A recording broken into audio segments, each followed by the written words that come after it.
5, 4, 3, 2, 1. Initiate.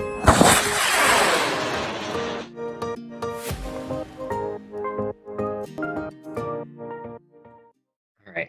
Hi, it's Lucas. Welcome back to episode 2 of Launch Hour. We got some pretty good feedback from episode 1, so we thought we'd do it again with a new team, kind of learn about their design and their kind of perspective from the competition. So I'm going to pass it off to Brina to introduce herself. Hi, this is Brina. I'm the team lead at Wichita State Launch. So a couple years ago, I was an intern at Marshall Space Flight Center with a friend of mine named Anthony, and he is a part of the USLI team at his school, University of Texas at Arlington.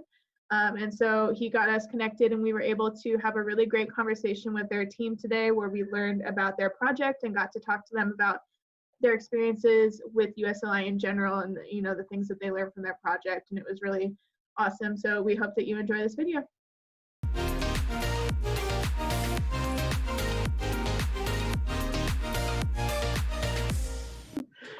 So we're the University of Texas at Arlington, in Arlington, Texas. Our team name is AeroMavs. I'm Catherine. I'm the chief engineer and the project manager for the NASA student competition. Our team is made up of 4 leads, a safety officer, and around 15 to 20 members. And then I'll let my leads introduce themselves. I guess I'll go first. Hey, I'm Daniel Garcia. I'm the structures analysis lead. This is my second year in AeroMavs. I'm a junior at UTA, double majoring in mechanical and aerospace engineering. I'm Alex Pliam, I'm the manufacturing lead for AeroMavs. This is also my second year on the team, and I'm going into my junior year of aerospace engineering. Hi, I'm Eileen Burness. I am the aerodynamics lead for AeroMavs, and this is my second year with the team. I'm going into my junior year studying physics. Hello, my name is Juan Buritica. I'm double majoring in aerospace and mechanical engineering, and I'm the payload lead for the NASA competition. And I've been working with the team since my freshman year, so 2 years. And I'm Jennifer Bradford. I am the safety officer for the Air Mavericks rocketry team, and this is my 5th year a part of the club, and I'm finishing up my senior year in physics. So woo woo, graduating soon. I can start this. So I'm Daniel. I'm a junior here at UTA. I'm double majoring in mechanical and aerospace engineering. I'm the structures analysis lead for our team. And so for my team, it was kind of, if people were in and out, it was kind of mostly just me the whole entire year, because for being structures analysis, you kind of have to know a little bit with SolidWorks is what we use. You also have to kind of just know different parts of the component. So it's a little bit more of an experience type section. And so some people that we had were like incoming freshmen or just first year members who really didn't know much about what we do. So it kind of was a little difficult for them to join, but they joined all the other sub teams and they really enjoyed that from what I hear from the other leads. But from what I did is that basically I designed the rocket. And so what we did is that we designed it from our 2019 rocket, and just kind of like we made some changes trying to make things a little bit better. From 2019, we did 2 test launches on, I believe, the L2200 motor out in Gunther, Texas, which is about like an hour and a half away from us, which is our test launch site. And we actually had 2 successful launches over there. I believe the first launch we did was about 5,500 feet, if that's correct.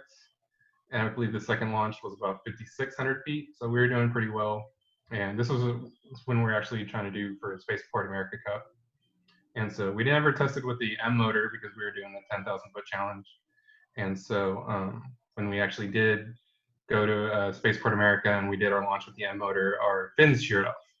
So we only did about like, I think our altimeter said we did about like 3,000 feet, but I think we probably did a little bit higher.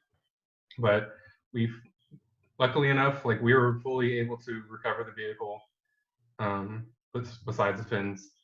And so we just made some adjustments with that. And so for the 2020 vehicle, we made a few different adjustments. We changed the nose cone. We made the nose cone a little bit longer.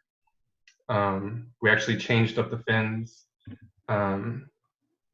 just a tad, just to reduce drag. And then we use an internal fin can that we can actually like replace the fins, and we can take it out like whenever we need to, just in case for any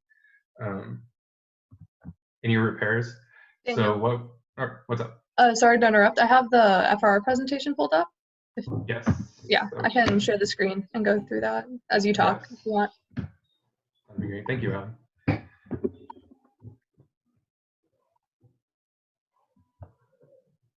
So this is, as you can see, this kind of was from the FRR, just our vehicle designs that we had.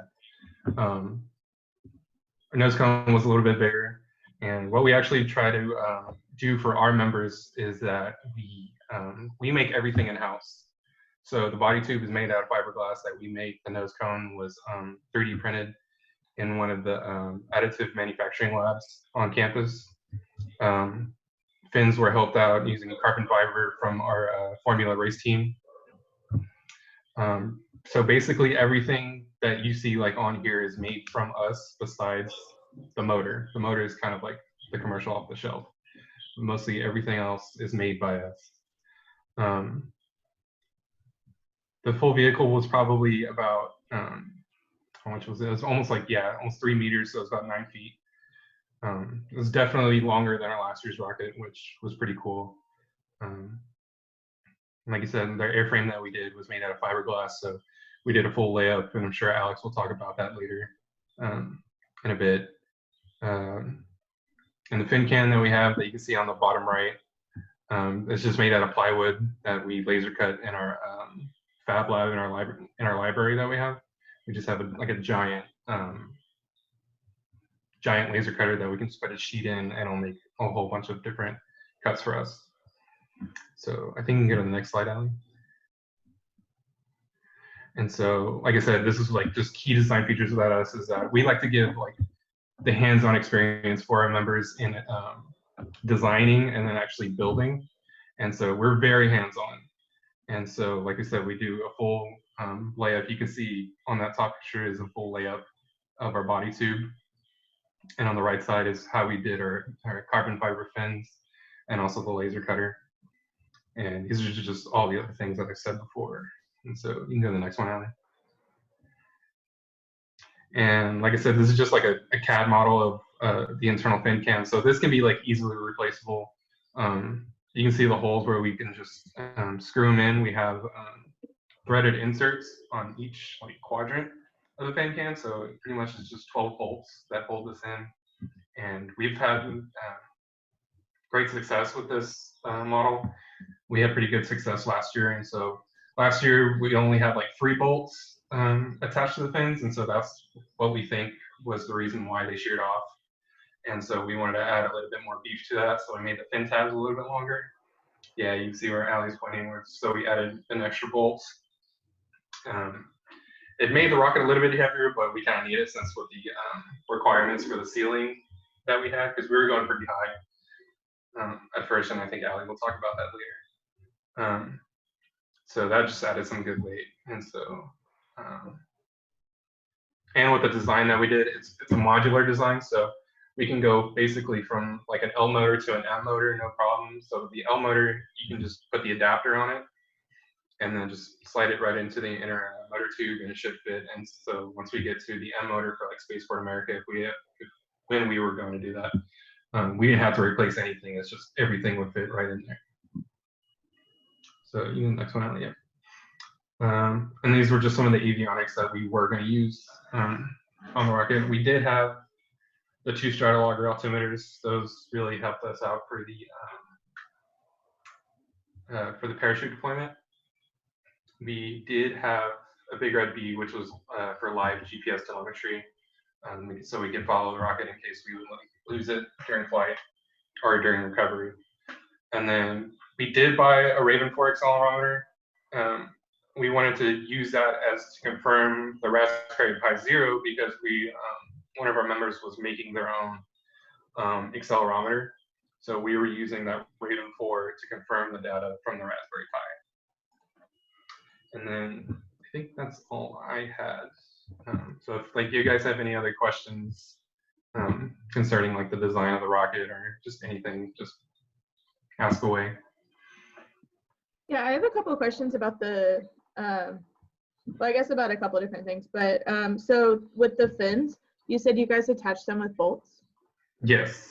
I've never, well, I mean, so like we're relatively inexperienced, but I've never heard of anybody doing that. Can you explain like why you guys chose to do that instead of like epoxy or some other method?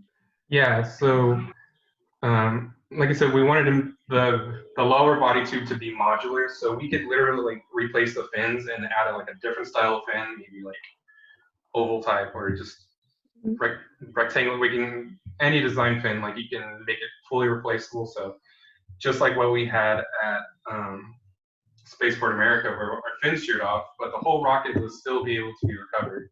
So like if we had like an extra set of fins, we could easily take out the fin can, put the brand new fins in, and relaunch it if we wanted to. So it was more of a design process. If something failed, it's easily repairable instead of having to remake like a whole brand new body tube and having to break like epoxy and like breaking fiberglass or breaking any other body tube. It was just easily repairable and just easily to handle from that. So when you would switch out the fins, for example, like I'm assuming your body tube had a slot cut out for the fins. Like how does that work with taking them in and out? Does it like the whole fin can slide out and in? Yeah, so that whole piece is its own piece in itself. With the inner body tube or the inner motor tube and the fin can, it's all attached. So like I said, we just bolted down with 12 bolts, so we can just take out the bolts, just slide it right out. And so we did make fin slots all like through that body tube. Yeah, Allie, if you go from like starting, there's fin slots starting from there all the way to the back of the rocket. So there would just be like a giant, pretty much just like a giant hole, like a rectangular hole, and they would just be able to fit the fin inside of that. Okay. And then so oh sorry. Sorry. No, go ahead.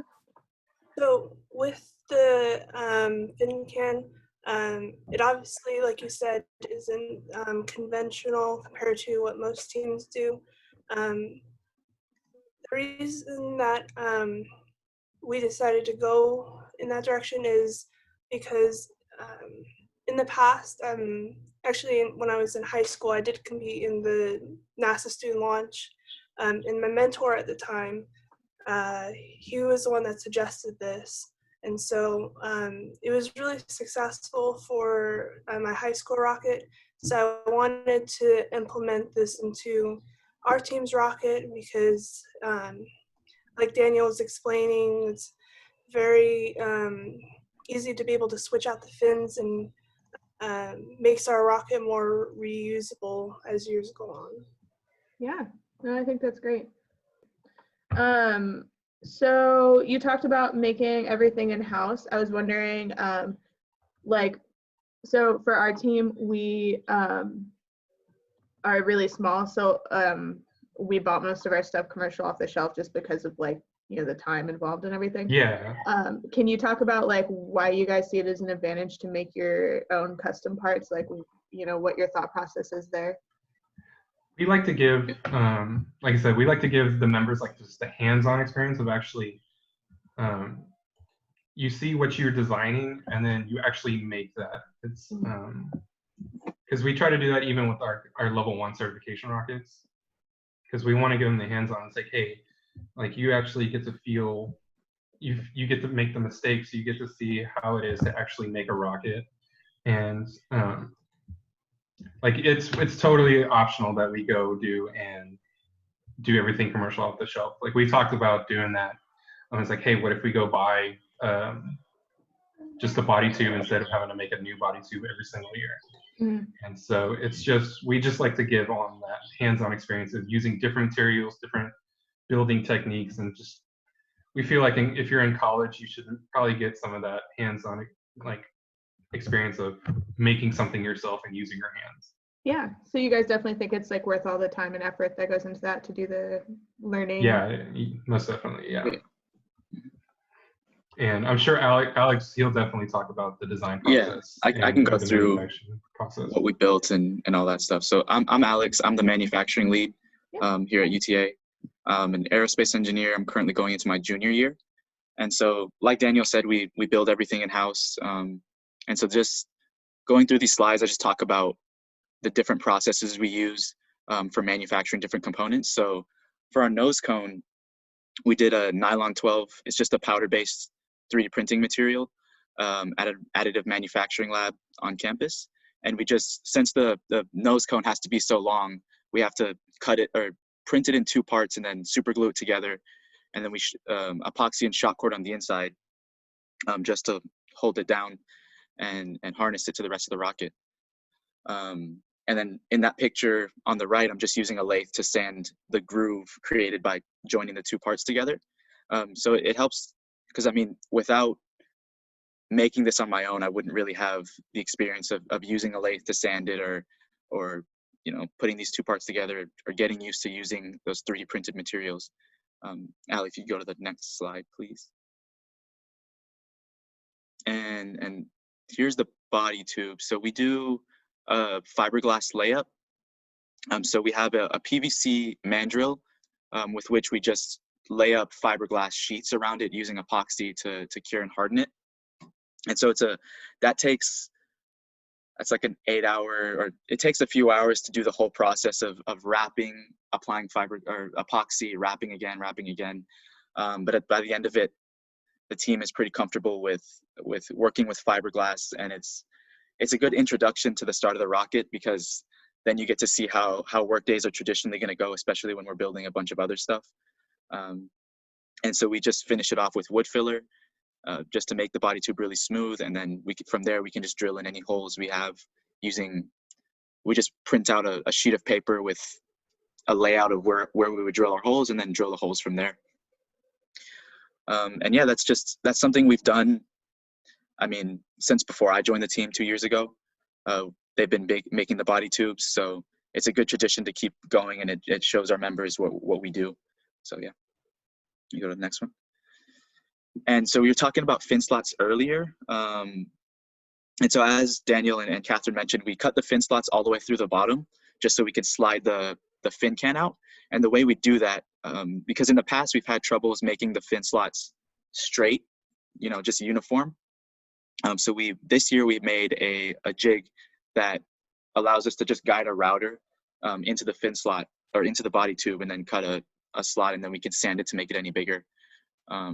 And a bunch of these building techniques we actually found on a NASA presentation, or the counterpart documents for a high-powered video series that they have. So they have a lot of good design tips and things like that. And yeah, this is a video of one of our members actually using it. So we just kind of push it slowly, and then we have just 2 clamps there to tell us when to stop, essentially. Yeah.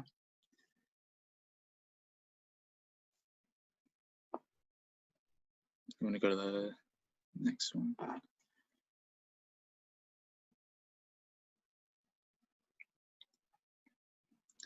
And yeah, with the body tube, we also just take it outside, and one of the first things our members actually have to do is go outside and then sand for a day, just making it as smooth as possible. So that gets a little annoying, but it's everybody gets used to it, and it's kind of like our introduction to the rocketry team. All the new members go out and sand, and then over time you go up to maybe becoming a lead or doing something else. So yeah. And for coupler, the coupler is made in the same technique. It's just a fiberglass body tube, except we cut along the length of it and then reseal it so the diameter is a little smaller. And right there you're seeing on the picture on the left, that's our eBay, or the electronics-based sled. So that just has all of our electronics, all our batteries and everything. It's just laser cut plywood that we clamp together using bolts. And that just gives us a lot of surface area to work with if we need to put on, for example, we were going to have a scientific payload on for Spaceport America, so that gives us a lot of room to adapt to new configurations and put different hardware on there. And just gives us a lot of access because we can just slide it in and out of the eBay because it just sits on 2 all threads, and then you can just slide it on and off. And then it gives us easy access, and we use little wire connectors so that we can just easily connect 2 wire sets and then slide it into the coupler. And then we're just using some shunts and some removable for flight tags just to make sure that we're safely arming the system before launch. Yeah, and then end caps, those will just cap on the ends of the coupler. And so those just have our ejection charges on each end, and we just connect 2 wires to the wire connectors on top. And yeah, they're ready to go. And that also just has our U-bolts that connect each part of the rocket. So it'll connect the coupler to the upper tube and then the coupler to the lower tube. Although I think this year is a bit different because our upper tube was staying on the rocket. That wasn't separating from the coupler. So, and yeah, so the fins, we've had troubles in the fin, or in the troubles with the fins last year. As Daniel said, they sheared off, and so this year we decided to just beef up the fin design overall. Last year we used 2 plies of carbon fiber on one side and 1 ply on the other. And this year we did 6 plies for each fin. So we had 3 plies on each side.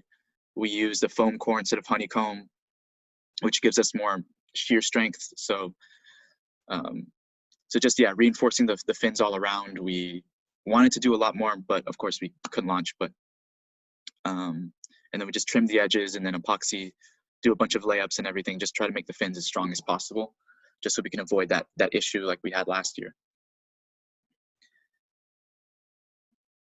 And then boat tail, another same thing as a nose cone, just 3D printed from nylon 12. It's just nylon 12 is just a strong material relatively. We can't, of course, use it for any structural components for the guidelines for the competition, but we can use it for the boat tail. It's not really taking any load, and it has good strength and good thermal properties, so it's good for this design. I think that's, yeah. And that was just the final assembled rocket, just pictures from our test launch. So yeah, if you guys have any questions on manufacturing, I can certainly answer those.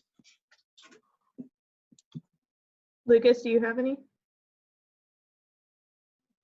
I am just very impressed because I cannot imagine manufacturing all of the stuff that we had to build. So that sounds really cool. How many hours overall do you think it took to manufacture? Oh, I mean, that takes that takes at least, I don't know, we would have been ready for competition. I can put it at that. We're kind of in the same boat, and there's, yeah, I mean, we made like a couple things, like we made our payload, but yeah, 4 people, it's just a much different story, I think. Yeah, no, for sure. I mean, we're fortunate enough to where we have, you know, a lot of members coming in and access to a lot of tools that allow us to do this. If you guys ever can, or I don't know, get like maybe like fiberglass or start somewhere, maybe if you can somewhere, manufacturing different parts of it just to get a feel for it. I mean, I definitely recommend it if possible. Yeah. Yeah, so I'm Eileen. I am a sophomore going into my junior year, and I am the aerodynamics lead for the rocketry division. So this slide shows the outline of our rocket as shown in an open rocket. From the left to the right, we have the parachute, the main parachute housed in the nose cone, and then we have the payload beneath that. The red line beneath, this is a centering ring. So it's a very thin centering ring. This is just so that our payload does not shift within the body tube during flight. So it's kind of wedged between the shoulder of the nose cone and that centering ring, and then the shock cord goes through the payload and through the centering ring and connects to the upper part, our upper end cap for our coupler / eBay. And we have shock cord to connect the parachute to the, we'll show it in the next slide, I think, for the separation diagram. That'll be easier to explain then. And then in our coupler, we have our electronics bay. And then in the bottom half of the rocket, we have our drogue parachute, more shock cord, and our drogue, these shock cords are attached both to the lower end cap and to a bulkhead right here. And then we have our motor and our fin can design. So we use the Aerotech L1420, and it was just the one that took us closest to our altitude. Our target altitude for NASA was 5,250 feet. Our static stability is 2.7, and then our center of gravity is right here by the blue dot, and then center of pressure is the red dot. So the total length of our rocket is 2.84 meters, and our dry mass is about 17 kilograms and wet mass around 19. So this is a separation diagram showing how the rocket's going to come apart. The first charge to go off is the drogue parachute charge, which is the lower body tube. And then we have our parachutes enclosed by 2 Nomex parachute protector cloths. That way that they don't get burned by the ejection charges. We also use dog bark as well to help shield them. And this also, so for our drogue, it's 30 inches, and our main then deploys at, I believe, like 900 feet, and it is 120 inches. And this ejection charge goes from the upper end of the coupler and then pushes out the payload bay and the nose cone. So there's a total of 8 shear pins that we have, 4 attaching the lower tube to the coupler, and then 4 attaching the nose cone to the upper tube. And then our shock cords are held together. We have a total of 3 Y harnesses. They're held by U-bolts into the rocket, and then we have quick links to connect the rest of the shock cords. And the total length of our shock cord is about 3 times the length of our rocket, the total length. So these were our drift, energy, and descent calculations.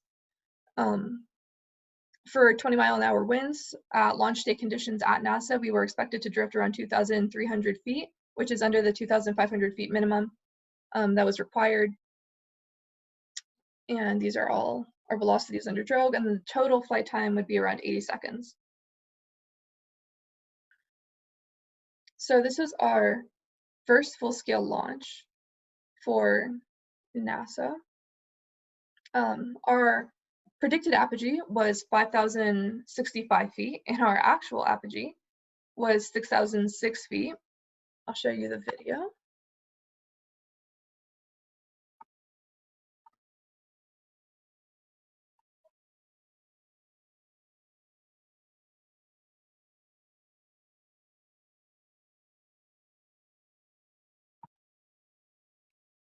So we encountered a few issues with this launch. One is that our main parachute actually deployed at apogee as well, and we believe that the shear pins for the nose cone may not have been sufficient enough to keep it in. We suspect that the payload kind of pushed against the nose cone during that first ejection charge and then opened the main parachute at apogee. So because of that, our rocket drifted further than we expected, and the flight time was also a lot more. As for the altitude, we're still trying to figure out why we went nearly 1,000 feet over what was predicted in open rocket. One thing that I've been really diligent with is making sure that our open rocket reflects how we actually build our rocket. So I'm constantly updating the weights as we have manufactured components. I put weights of the bolts and the nuts that we use in their correct locations and all of that. So it was, right now I'm playing around with like the drag coefficient and open rocket and seeing if that changes our altitude and why it went so high. So this was our full-scale flight data for our altimeter. We have 2 altimeters. This is for the primary altimeter. They both showed similar data, however. And this is for our second altimeter as well. And then for our, adding to like why we were so puzzled about why it went 1,000 feet over for our subscale test launch, I did the same method of tracking like the weights and everything and the components and measuring them, their manufactured weights. And for that launch, we were able to get our simulations within 2 feet of the actual launch day apogee altitude. So that is something that we're still currently trying to solve. And then I'll hand it over to Juan for our payload. Hello, my name is Juan. I'm double majoring in aerospace and mechanical engineering, and I'm also the payload lead for the NASA competition. So here you can see our somehow like final design for our rover. So our rover was designed completely in SolidWorks. It was 3D printed using nylon 12, which was the same powder material used for the nose cone and the bow tail. And on the right, you can see our final version, the version that worked on the test launch that we did before, like I think it was the end of February. I don't remember quite well. Can you go to the next slide, please?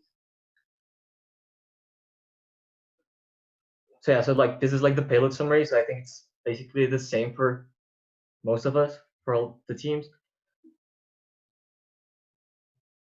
So like something that differs from, well, I don't think this differs. So this is our engineering drawings for the body design, which we made. So it was like made out of 4 sections. So the motor, like, so our payload was basically made up by 4 sections: the motor mechanism, the chassis, the scoop mechanism, and the retention system. So here you can see the 3 engineering drawings of the chassis. So like one of the advantages we used for the chassis was trying to 3D print all of the holes to avoid any unaligned or misaligned holes or holes that were not straight when it came to, for example, screwing in the motors. So like all of that was like made in using CAD. You can go to the next slide. So the scoop and retention system, we basically for the scoop system we used a 20 kilogram servo, which was attached on the rear part of the rover, allowing a 270-degree rotation, which eventually would scoop the sample from the ground and deposit it on the top at a container that is part of the design of the chassis. Also, it's not included, of course, in the engineering drawing, but as you can see, there are some parts in the cavity of the scoop and also in the arm of the scoop that look like rings. Those rings were used to attach a spring, such as that when the scoop returns to its original position, it would logically bend. So in order to make it straight once again, for like to make it like prepared for another scoop, we use the spring just to make it like expand and contract so that it moves like this, back and forth. Also, so for the rotation system, we chose we designed a 3D printed vase that has a T structure in the middle. So I think in the following slides, I'm gonna go more into the depth of, yeah. So as you can see on the bottom part of the rover, the walls are actually not just like straight walls. They actually have like an L shape on the bottom. So that was designed such that those walls would fit in under the T shape, like preventing the motion of the rover up and down inside of the payload bay, like mid-flight. So yeah, that's essentially our like physical retention system for just to keep the rover in place inside of the payload bay. Can you go down, please? Is there another? So yeah, this is like more views of the retention system. So for the electronics, we didn't use like a really complex system per se, because we didn't use any sort of programming for the rover. It was just basically using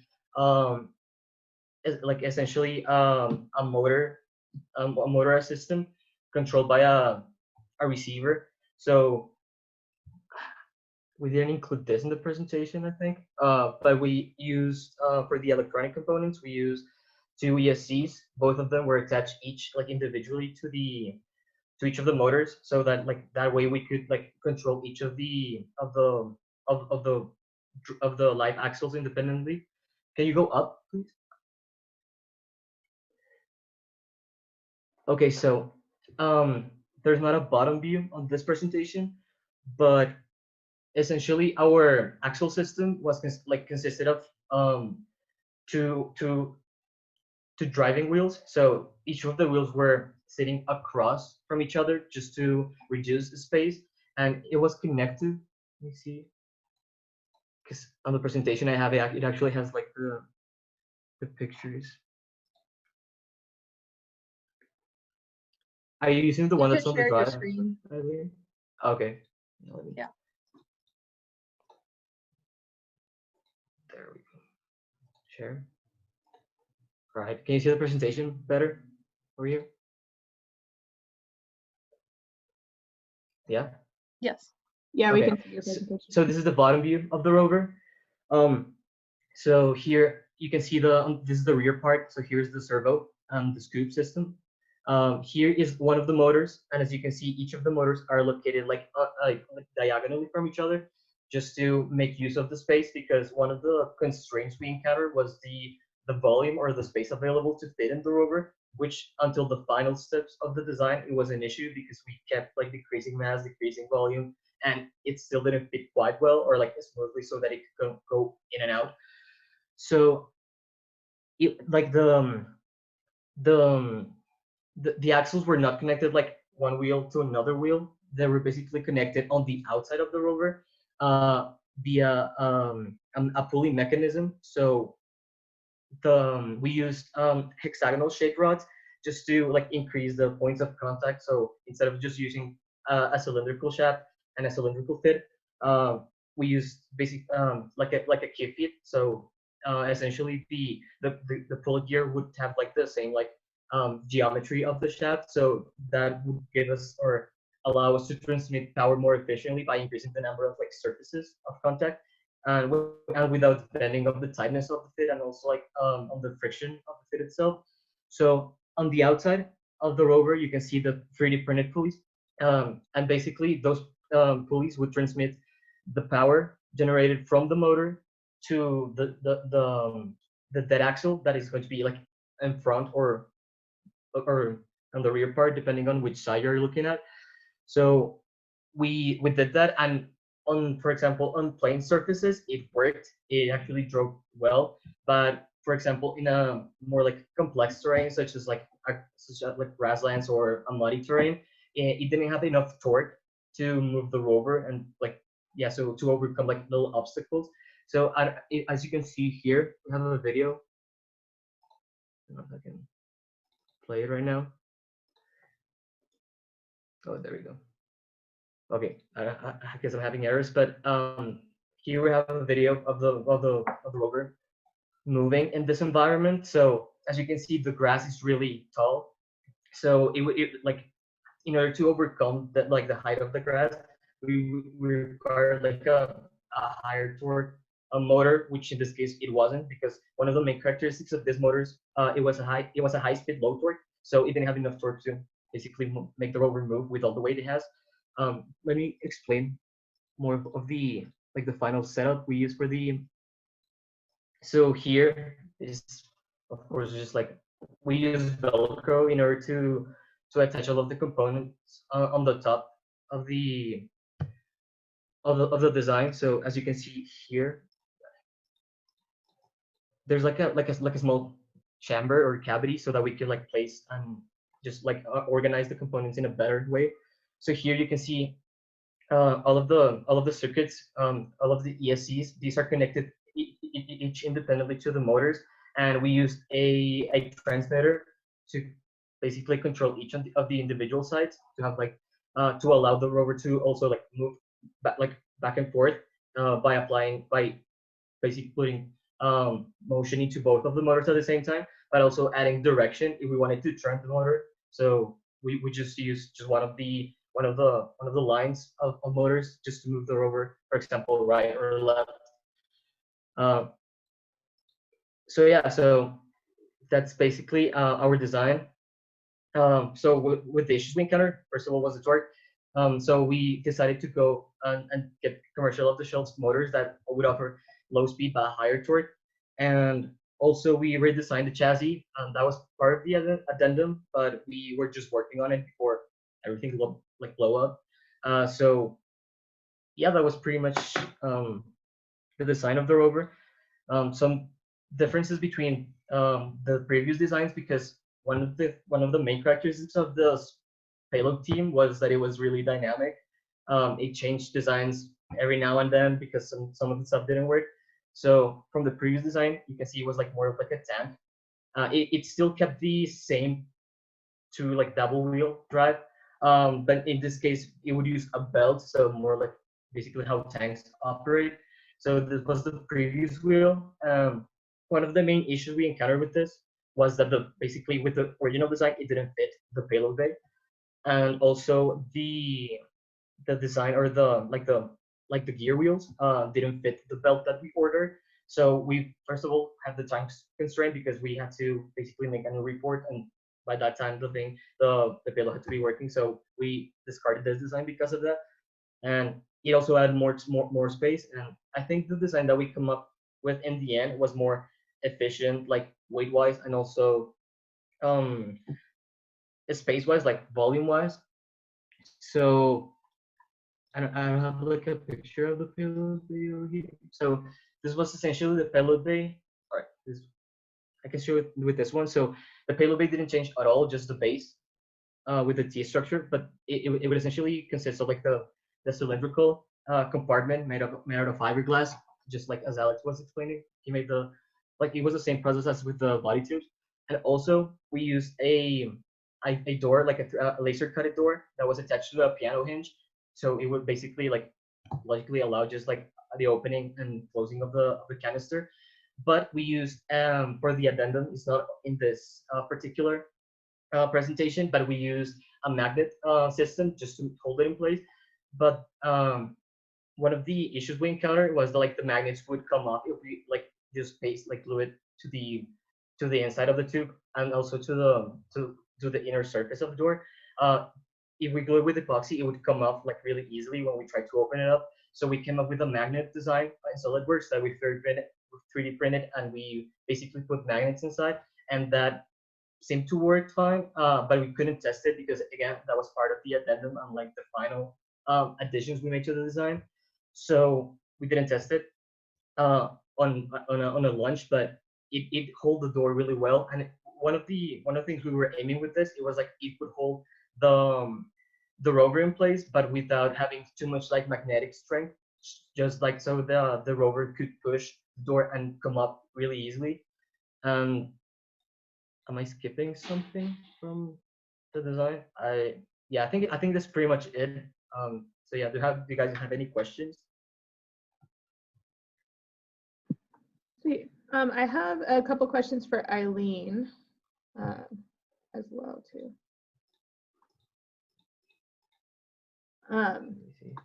So I was wondering, so you guys had kind of a high apogee that you picked, like on the upper end of the range with, I think it was 5,065, am I remembering that right?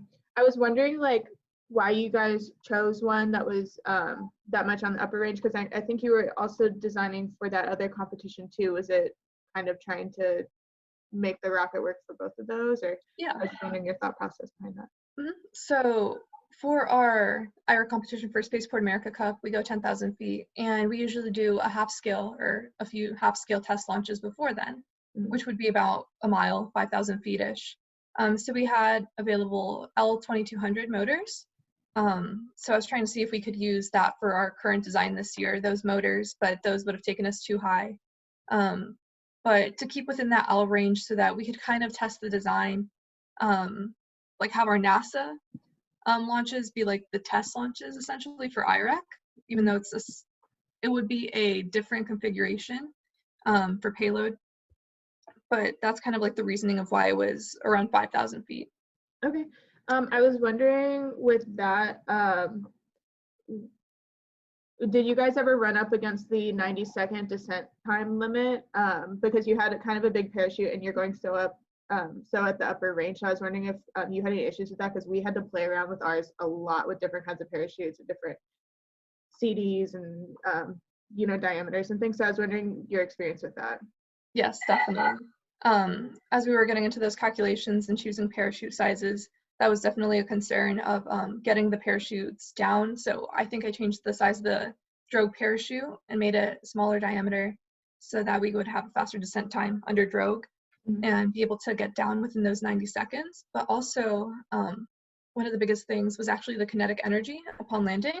Those requirements, it had to be under a certain amount, and we did not meet that amount for our first test launch. So we had to get creative on how we could slow the rocket down enough right before landing so that we would still meet the time requirement, but also the kinetic energy calculations. And that was something that we were looking into before our spring break and before we were banned from working in the lab.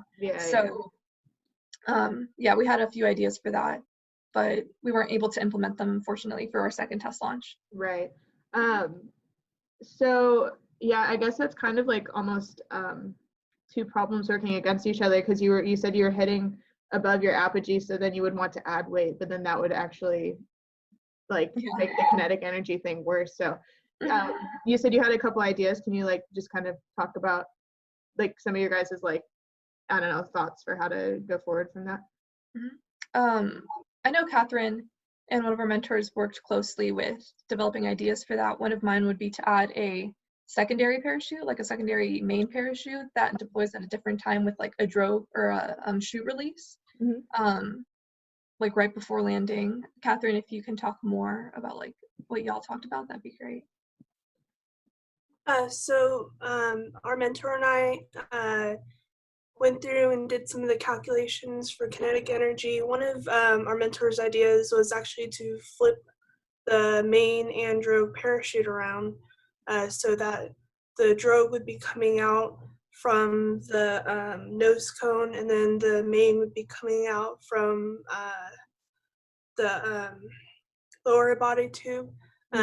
With that being flipped, the heavier part of the rocket would be coming down last, which would slow down and reduce the kinetic energy of the components.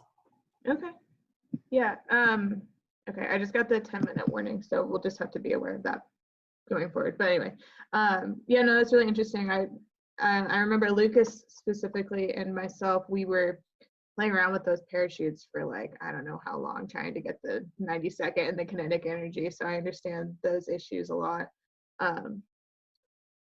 Yeah, I guess that's most of the specific questions I have for those sections. I have some general questions too, but do you guys have anything else you want to talk about before it's more of just like Q&A style? No, I mean, definitely moving forward in the future, it would be nicer to construct a smaller rocket for NASA SL. I think that might be easier and have a lower altitude, like target altitude. Yeah. Now that we have that experience. Some part of the presentation left if you want us to finish that up. Yeah, go ahead. So safety? Yeah. So my name is Jennifer Bradford. I apologize for being late. My father is a very caring father and decided to surprise me today with a visit. So that, yes. It's only been an hour. Hopefully I can get on. But I'm a physics major and a senior, so this has been a very interesting time. You know, this is my last semester and that kind of stuff, but I'm the safety officer for this club. So some of the things that I did this semester, as y'all know, is, you know, coming up with the safety procedures and the different verifications and mitigations that we can do to make sure we're safe as possible. So with the FRR, we made a safety flight checklist and a little what we called a flight safety card. We actually got this idea from one of our sponsors. He is a flight test engineer, and so he said a lot of times the airplane guys would have a little square sheet that they put on their leg of just the important things they needed to remember on launch day. So we made one of those to test out as well. Allie, you can go ahead and scroll down one, please. So as y'all probably explained already with our test launch, all the components of the rocket survived the stress and forces of a launch. So we were happy there with the safety of it because nothing was damaged and everything worked well. We were investigating why the main parachute came out at apogee instead of the delay it was supposed to be at. and then make sure we were going to be testing the rover for payload bay to ensure all parts of the payload worked as intentioned. Unfortunately, because we had the COVID break, we were unable to actually go through with that, but we were starting to make sure that we were as safe as possible so that way that payload wouldn't come out at apogee, because the bay comes out of the rocket. We wanted to make sure the payload didn't fall out of that, but unfortunately we didn't go in any further testing because of everything that happened. And I think that was pretty much my part. We didn't really have a lot to talk about for the FRR. In previous presentations, I had more to talk about our safety plan and the different testing that we did. Okay, so I don't think I actually ever introduced myself, but I'm Kathleen Hockey. I'm the project manager for the team and also the chief engineer. So one of the things that we want to really focus on for our team is knowing, focusing on what we need to improve on as a team. So one of the things that we did for our full-scale launch that we have improved on compared to other launches and years, we organized our tools a lot better. We actually had specific places in the toolbox where parts would go, so we wouldn't go to the launch site and end up not having something that we really need, which is something that we dealt with in the past. We also had an extra verification step. So we had a checklist for assembling our rocket, and we actually had pictures of each step to assemble, and we had 3 people signing off on each step to make sure nothing was left off when assembling the rocket. I don't know if there's a picture of it on this PowerPoint or not.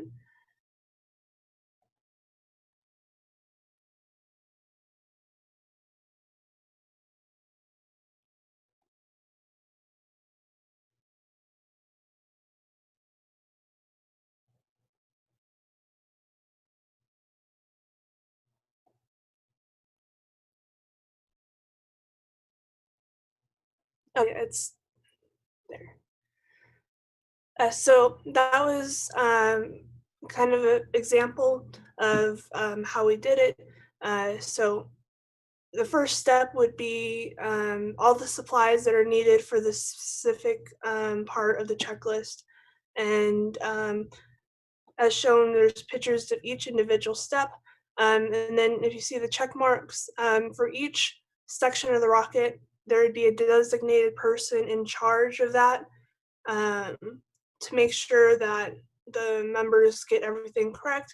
And then after they assemble that part, they come to grab me, and I verify that these steps have been completed, and they will also grab Jen, the safety officer, for her to verify that the step is complete. So there's accountability, you know who to look back to, make sure if something were to go wrong, you can kind of trace back and kind of see, you know, where we could have improved, or if anything was left, we can kind of investigate and have an idea of what happened during the launch. Go to the next slide, please. And next slide. The next one. I don't think there's anything else that I wanted to talk about on here, but definitely this project was a very, very fast-paced project. Definitely more than we could have expected, but definitely one of the things that our team has learned from this experience is being able to write these reports and, you know, following a really rigorous engineering project timeline. And I think that everyone who went through this year and years in the past have learned a great deal of how to work on an engineering project and how to work with others and make sure that, you know, we meet deadlines and learn from our mistakes. Okay, so I have just some kind of like general questions, and Lucas, if you want to like jump in at any point, and if anything comes up for you too, that's great. So I was wondering, like, why you guys decided to add on USLI in addition to IREC, and like what you're kind of, you know, because obviously in doing that you would have to make some compromises on like design in order to fit both competitions and things like that. So what was that process like, designing to 2 competitions, and you know, like what are kind of like the pros and cons and what you guys thought about that? So to answer your first question about why we did decide to take on the 2 competitions at once, like I mentioned earlier, in high school I actually competed in NASA, and I learned a lot from that, and I thought that the experience that I got doing that even in high school was valuable, because it taught me, you know, what it's like to work with, you know, real engineering and report writing and having to follow a schedule, and you know, working together with your teammates when under a really stressful timeline. So I thought that it was valuable for our team to compete in this competition, but also we've competed in IREC a lot in the past, and so I didn't want to take away that competition as well, because I think both have their valuable lessons to be learned. And it's even more of a challenge not only to design a rocket for one competition, but being able to combine 2 competitions and still try to meet both standards. And our team this year did an amazing job with that. You know, and like I said, even though everything got cut short, I'm still really proud of what we've accomplished this year, and I think it's something that we can carry on into the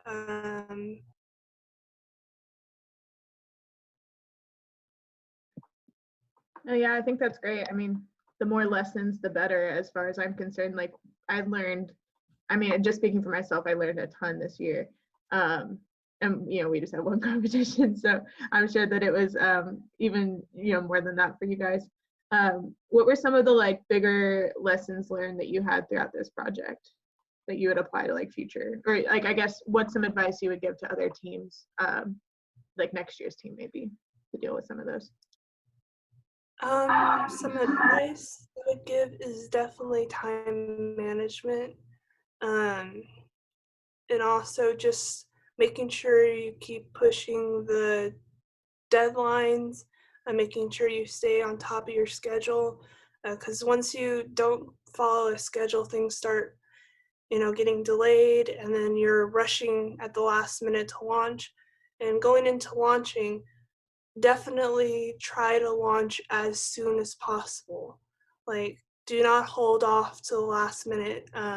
We definitely were getting close to that deadline, which is why, you know, we had to race against the sun to get our rocket launched. And, you know, the NASA competition is kind of placed in an interesting time of the year, because, you know, February and March are, at least in Texas, are not the greatest times of year to be launching rockets.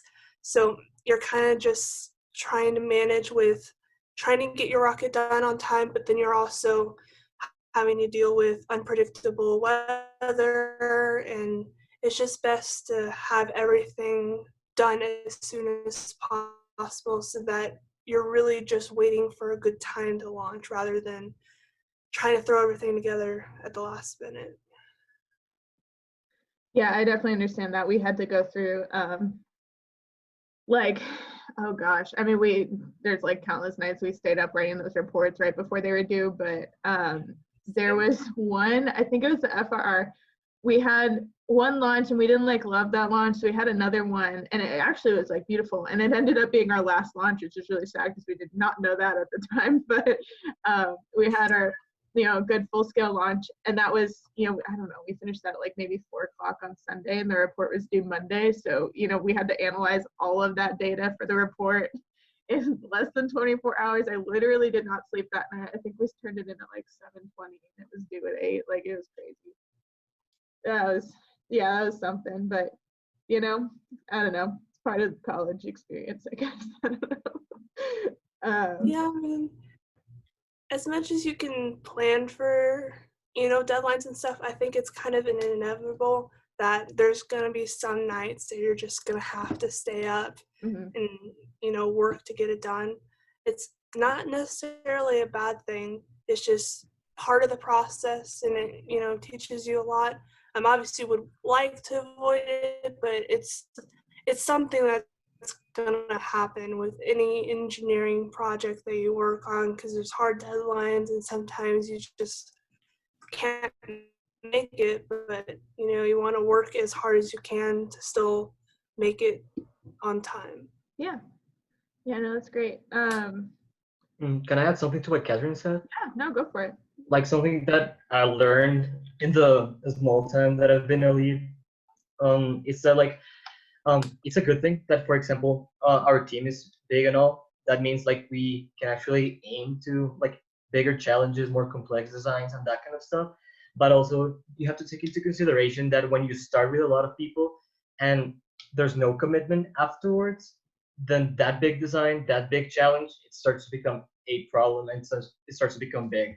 And that's essentially what happened, because the payload team was used to be big at the beginning of last semester, but as time passed, engineering like workload for all of the students became like bigger and bigger. Of course, the commitment decreased, and that meant like only like in the end, only like 3 or 2 people we were working actually on the payload. So I would suggest just try to encourage commitment, and not encourage commitment but forcing people to be there, but just like something good that Aeromaps does is just giving value to their members, like help their members feel like your members feel valuable, so that they actually feel like responsibility and feel part of the team, and that they have to be there to make this a whole successful project. So I think that's a good thing to take into consideration. Yeah, for sure. Does anybody else want to jump on that question? Actually, yeah, I do.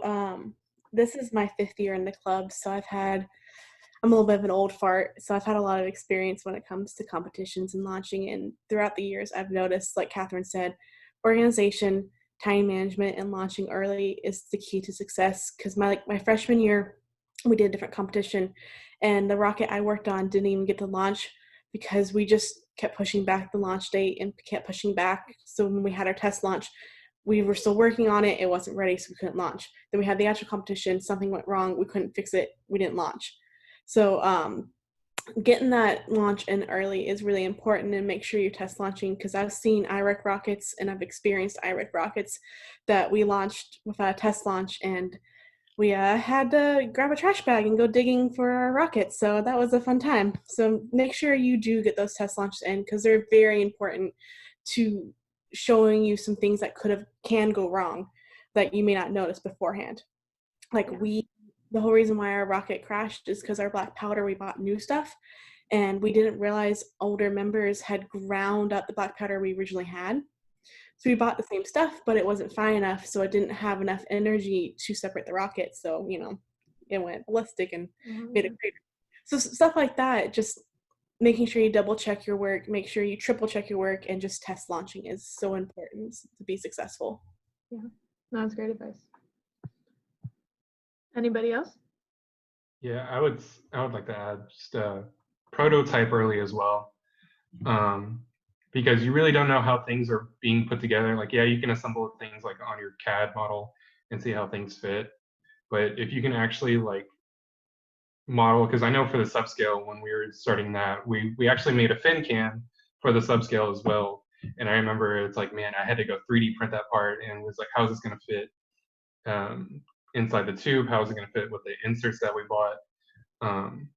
So it's good to know, like, before even on like a launch, how everything works and how everything is put together before, like the day before like a launch or something that needs to be turned in. Because if you can actually prototype it, you actually see how you can assemble it, and you're using like your hands. I'm a big hands-on person.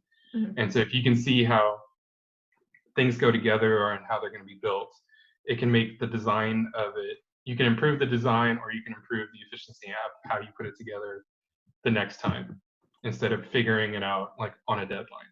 For Yeah, sure. make sure you have time for trial and error because everything flows perfectly. Everything looks beautiful in a SolidWorks assembly, and when it's time to actually make it work, man, I had so much spent so much nights working on that rover, and the stuff didn't bind together. Stuff didn't move. So make sure you don't start working before a deadline.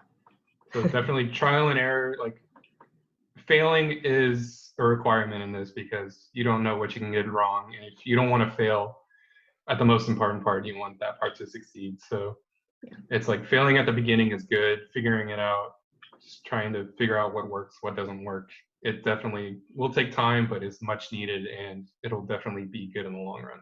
Yeah, for sure. One of our liquid engine sponsors, Exos, gave us this quote when we went to go tour him that stuck with me. It's like, you don't know what you don't know, and you can't figure that out unless you just try and experiment. Build something, doesn't work. Okay, here's what didn't work. Fix it, build it again. Yeah, that's great advice. All right, anybody else? Otherwise, I'll move to the next question. Okay, so I know we kind of went through the design, part by part, but I was wondering if there's like a unique or really cool aspect of your design that you guys are especially proud of as a team, and like what your thought process was behind that, and yeah, so I guess you guys might all have separate proud parts because you're all on separate teams and everything, but yeah, if you could just kind of give me what you guys are spent a lot of time on, really proud of. I was personally really proud of the body tubes because the first time I did that layup, or the whole team did that layup, I did the epoxy ratios wrong. So I came in the next day, had to cut off the tube because it never cured, and then threw the whole thing away, and then had to redo it the next weekend. And it takes like hours to do that. And in the past, we used our hands to kind of lather on epoxy, and that kind of just made a messy job. So this year we used paint rollers to lather on epoxy, and that just made the whole process a lot smoother. We used less epoxy, and then we wet sanded and sanded and sanded and sanded. And then Ali had us do 3 layers of wood filler to make the tubes like super smooth. So I was just really happy with the finish on the tubes, and yeah, they turned out really well. So I was happy with that. That's great. Yeah, as like I pretty much like designed the rocket, probably about like 100% on SolidWorks and everything. So it's cool seeing like talking with like Alex and Ali on how things can be put together and it's like what would work. Just seeing like from the launch, actually working. It's like, man, we designed that and we built that. We worked on it, like we put countless hours on that. So it was really cool to see it like actually work. And so hopefully for like IREC and NASA to like all the hardships that we had from like last year with our fins showing off, and then this year we were like really hoping like this design would work for us. And so yeah, it's definitely a bummer the way everything ended up. Oh, for sure. Yeah, we're thinking about hopefully once all this goes off, we can go out and do a test launch with the M motor and see how everything is. Yeah. Anybody else want to jump on that question? So one thing I'm very proud of is how comprehensive we were because of this competition. Like it forced us to write like really detailed reports and everything. Thanks to Daniel, like we had a very detailed CAD and everything, and we had documents tracking like all the changes within like masses as we manufactured them. And we even had documents tracking like our different versions of the open rockets and like what specifically was changed. And that level of organization and documentation is something that we haven't really had in the past. So I'm very proud of like all the leads and stuff, and very thankful for Catherine's leadership for that. That's great. Yeah, for sure. Just Being the safety officer is a little bit different than what I was used to the previous, 3 or so years before becoming safety officer. It's a less of a hands-on approach and more of an overall make sure this whole thing's safe. But I had a lot of fun just, helping out where I could. If Alex needed an extra person helping with the layup, I was there, that kind of stuff. But it was just really cool to watch it all come together and just, yeah, like Daniel said, this year was the year, we were really helping. And I'm very proud of what all we did, because just from my freshman year to now, just the improvements we've made, and especially under Catherine's leadership, like we're in a really good spot right now, and I'm going to try not to cry. So. Yeah. Well, thank you guys. One thing I wanted to add is, I'm just proud of everything and all the leads and everyone on the team, because they're the ones that really, I know they say it's under my leadership, but it's also them working together and them pushing their members and really making this project something that everything I had hoped it to be. So I'm really thankful for the people that are on the team and the leads that helped guide them in that direction. That's great. Okay, so my next question is, if you guys were like talking to somebody who didn't know what student launch is, or like wasn't familiar with this competition, like what would you tell them about it, and kind of like what advice would, well, I guess we kind of did advice already, but just kind of how would you sell NASA student launch to somebody who didn't know about it? I definitely would say it's a life-changing experience. There's a lot of competitions and other things out there, but I really think that NASA Student Launch really made our team, whole, if that makes sense. It just like we all really work together, and then it just kind of gave us an experience of, we're working to accomplish this goal, and being able to come together like that and launch the rocket is just a life-changing experience, and something, if you want to go into engineering, is a valuable thing to learn while you're in college, and learning, making these mistakes now and learning how to work through it will set you apart once you go into the workforce, because you'll already gone through this experience and know how it'll run. This is basically like real world engineering. I think that's great. Yeah, for sure. It is a lot of hard work, and it will kick your ass at some point because you'll spend, an all-nighter finishing it. But it's worth every, blood, sweat, and tear you do when you see the rocket done and you get to launch it for that competition. It just makes everything worth it.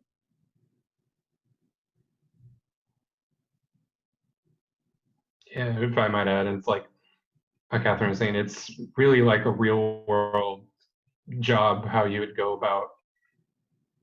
I mean, it's NASA, everybody knows who NASA is and what they are able to accomplish. And so what they do is when they hire contractors, it's like we would say, like when tours would come in through the lab, we would say it's like we're basically a contractor to NASA. They want us to like build a vehicle and do their objective that they want to do and that they're trying to figure out. And so when you go to the real world, like you never know, a company, NASA wants you can become a contractor for that company. And it's like, hey, I know what a PDR is. I know how to look up PDR. I know what a CDR is. I know what an FRR. Just every milestone of each step for a contractor. You already have that experience in college, and so you can definitely use that real world experience. When you go for an interview, you can definitely be like, hey, like I have experience from this, and like I said, it's NASA, so it's like, hey, this person must know some pretty good things or has experience doing all of this so far. Yeah, it's awesome. And yeah, no, I love learning about your guys' project. This is great. I really appreciate you guys taking the time to, meet with us and answer mostly my questions. I guess I had like a million of them, so I appreciate that. And I feel like this is going to be a really good video. I'm excited about it. Awesome, cool. Thank you for inviting us. All right. Thanks for watching. Hope you enjoyed it. If you or anyone else that you know are interested in doing this kind of stuff, reach out to us. And also make sure you go check out UTA's information, social media, and what they're up to. Yeah, we were really happy to speak with University of Texas at Arlington today, and we hope to have more videos like this in the future. We love getting your guys' feedback, and feel free to comment on anything that you think that we are doing well or that we could improve upon in the next video in the series. And please like and subscribe to our YouTube channel. We'll see you guys next time.